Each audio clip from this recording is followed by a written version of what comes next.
Information बड़ी ज़बरदस्त है, पाकिस्तान के लिए बड़ी ज़बरदस्त बात है, इसलिए सोचा कि चलें कोई बात नहीं, आपके साथ इंफॉर्मेशन शेयर कर लेते हैं। खबर जनाब ये है कि भारत से ये खबर आ रही है कि उनके जो चीफ ऑफ डिफेंस हैं बिपिन रावत, जो पहले उनके आर्मी के सरबराह थे, एक हेलीकॉप्टर का क्रैश हुआ है तमिलनाडु में, और बताया जा रहा है कि उसमें वो सवार थे, उनकी अहलिया भी सवार थी, और बताया जा रहा है कि एक और आला अफसर भी मौजूद थे। वहां पर ये क्रैश हुआ है।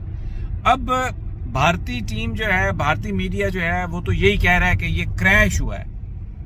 कैसे क्रैश हुआ है, इसके हवाले से मेरी यहाँ पर कुछ लोगों से बात हुई है। उनका ये कहना है कि ये एक बहुत बड़ी कामयाबी है, और ये भारत ने जो कुछ कश्मीर में किया है, भारत जो कुछ नागालैंड में कर रहा था, भारत जो कुछ तमिलनाडु में कर रहा था, उसके बाद ये इस तरह का जो रिएक्शन था, ये बहुत ही नेचुरल। अब हमारे जो हुकाम हैं, जाहिर है वो इसको पब्लिकली तो इसको कोई भी ओन नहीं कर सकता।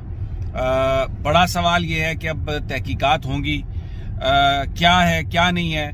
मैं ये आपको बताने की कोशिश कर रहा हूं कि जो भारतीय मीडिया है वो ये कह रहा है कि हेलीकॉप्टर जो है वो क्रैश हुआ है, इसको वो कंफर्म कर रहा है। ये भी कंफर्म कर रहा है कि उसमें से 2 बॉडीज मिली हैं। ये भी कंफर्म कर रहा है कि उसमें आला शख्सियात सवार हैं। जो हमारे ज़राए हैं, मैं आपको ये बता रहा हूं कि जनरल बिपिन रावत, ये उनके चीफ ऑफ डिफेंस स्टाफ थे, ये भारतीय फौज के पहले सरबराह थे, लेकिन जब इनको रिटायर होना था तो वहां पर मोदी ने ये एक बरतानिया की तर्ज पर एक नया ऑफिस क्रिएट किया और उनको चीफ ऑफ डिफेंस स्टाफ बनाया। मोदी के दस्ते राज थे, मोदी के जितने भी गुनाह थे, चाहे वो राफेल का फ्रॉड हो जाए, चाहे वो कश्मीर के अंदर आर्टिकल 370 को रिमूव करना हो, चाहे वो 35A को हटाना हो, चाहे चाइना के साथ कशीदगी को लेकर अहम मामलात हों, इन सारे मामलात के अंदर जो अहम नाम था, जो बड़ा नाम था, वो बिपिन रावत था।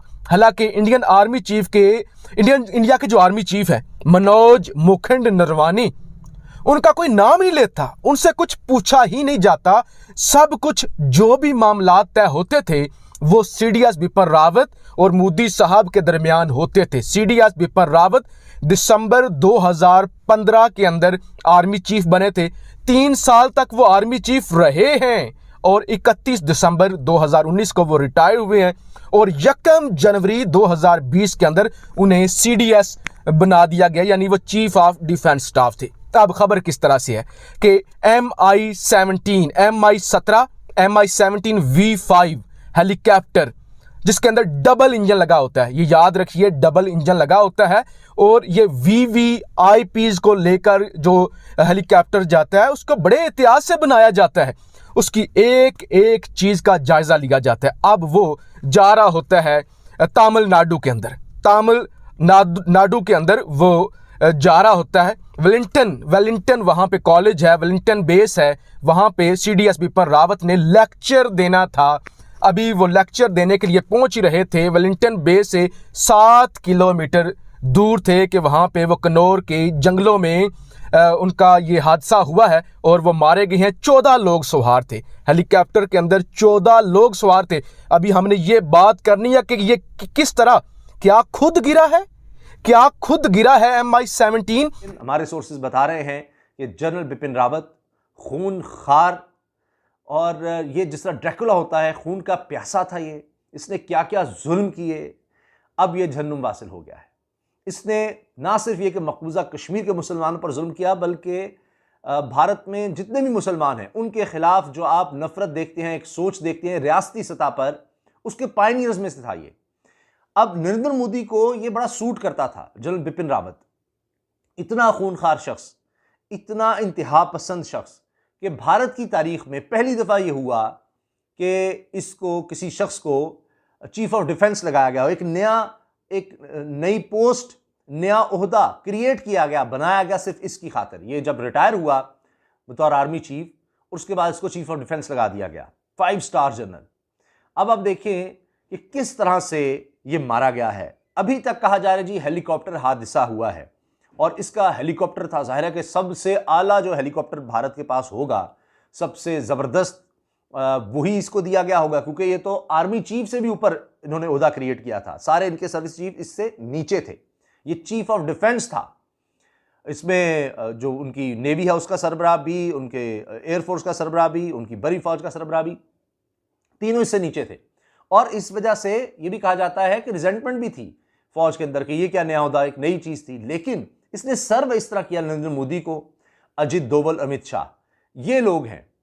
चूंकि आप देखते हैं ये 4 लोग थे जो ये सारा चला रहे थे निज़ाम। अब आप 5 अगस्त का जो देखते हैं 2019 का इक़दाम, जिसमें मकबूजा कश्मीर के मुसलमानों से जो भारत के आइन में उनको जो सहूलतें दी गई थी, झंडा अलग, तराना, इसके अलावा यानी कोई मकबूजा कश्मीर से बाहर से आकर वहाँ पर कोई प्रॉपर्टी नहीं खरीद सकता, दीगर उनको नौकरियों में कुछ तहफ़्फ़ुज़ात दिए हुए थे, तो वो सब आप देखिए कि छीन लिए गए। और ये जो वादा किया गया था मकबूजा कश्मीर के मुसलमानों से कि जी आपको आइन में हमने ये कुछ दिया हुआ है इसलिए हमारे साथ हैं, वो भी उनसे छीन लिया। तो इसके पीछे बिपिन रावत था। फिर आप देखिए कि मकबूजा कश्मीर के मुसलमानों के ख़िलाफ़ जिस तरह से वाक़यात दहशतगर्दी, रियासती दहशतगर्दी के बढ़े हैं, उसके पीछे भी यही शख्स था। आप देखते हैं कि जब ये जनरल बना तब किस तरह तेज़ी आई शहादतों में, जुल्म में। 5 अगस्त की मैंने आपको मिसाल दी। उसके बाद आप देखिए डिफेंस चीफ, इसीलिए इसको बना दिया गया था। और फिर ये नई चीज़ लेकर आया कि जी जो निहत्ते वहाँ पर मासूम कश्मीरी हैं, जब मुजाहिदीन से मुकाबला हो तो उनको सामने ढाल बना लो ताकि वो मारे जाएं। ये हुआ।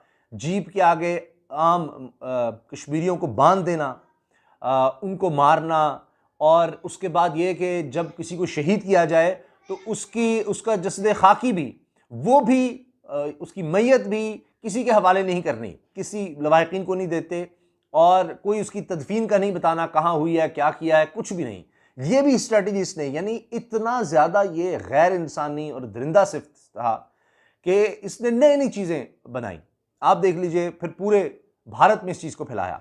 अच्छा, एक अहम चीज़ मैं आपको बता दूं कि जिस तरह आपने भी देखा कि नागालैंड का तज़किरा हुआ कि वहाँ पर भारतीय फ़ौज ने 20 निहत्ते वहाँ के शहरियों को मार दिया, क्योंकि वहाँ भी अलहदगी पसंद तहरीक चल रही है। इसी तमिलनाडु, क्योंकि मैंने आपको एक अहम खबर बतानी है जो इंडियंस नहीं बताएंगे, लेकिन आपको मैं बताऊंगा। ये हेलीकॉप्टर है और इसको बड़ा महफूज समझा जाता है।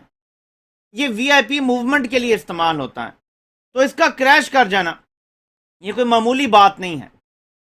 जाहिर है इसमें मैकेनिकल फेलियर भी हो सकता है, इसमें वेदर का भी बीच में हो सकता है, और ये सवालात पूछे जा रहे हैं, इंडियन मीडिया में भी पूछे जा रहे हैं, क्या वजूहात हुई जिसकी वजह से। और आखिरी राब्ता उन्होंने जो किया कंट्रोल टावर से, उस राब्ते में क्या कहा गया? कंट्रोल टावर से अगर राब्ता हुआ था तो कंट्रोल टावर को क्या बताया गया? लास्ट में पायलट ने क्या बताया कि क्या हुआ है हमारे साथ, क्योंकि ज़ाहिर पायलट ने कुछ ना कुछ तो बताया होगा। और इंडियन मीडिया आपको पता है कि कितनी खोज लगाता है कि वो कुछ ना कुछ कहानी बना लेगा, ठीक है। लेकिन याद रखिएगा, एक खबर ये आ रही है कि इस पर हमला किया गया है हेलीकॉप्टर पे।